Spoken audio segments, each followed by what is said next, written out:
I guess the question is, are we, how are we doing in terms of, are there benchmarks you're looking at? Yeah, so it's, again, let's make it how were we doing? Were we doing? Sure. Okay, and then how are we doing? So how were we doing? We're doing better. We're not doing. So if you use LDL as one of the benchmarks, unfortunately, in individuals who were very high risk.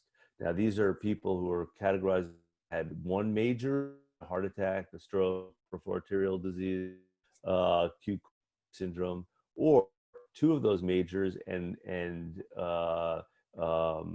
excuse me, one major and two minors, or two majors. Well, if you look at those people, 70% of them have LDLs over 70. 70%. Okay, so we've got about 30% well controlled from an LDL standpoint.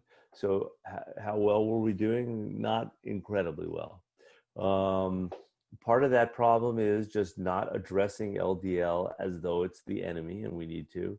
Part of it is not going further with add-on therapies to statin therapy, and that includes ezetimibe and PCSK9 inhibitors.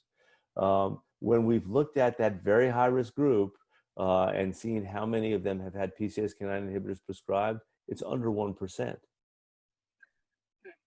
Okay, here we have the most powerful drug available to lower LDL cholesterol, and fewer than 1% of people who are in the very high-risk group have had it prescribed by their clinician. So not doing well enough. Also, you know, with obesity rising, we not doing well enough. So we have a lot of areas needed for improvement. Now, fast forward to today, you know what's happening. People are gaining weight, staying home. They're not exercising, staying home. They're staying home for their cardiovascular events. So we're not even preventing an actual event from occurring.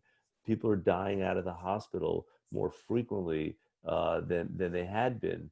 So we have a decrease in the in-hospital acute infarcts and an increase in out-of-hospital death, cardiovascular death. So that's because people are scared to go to the hospital. So this is, and that's a form of prevention, right? So we're having problems. Yeah.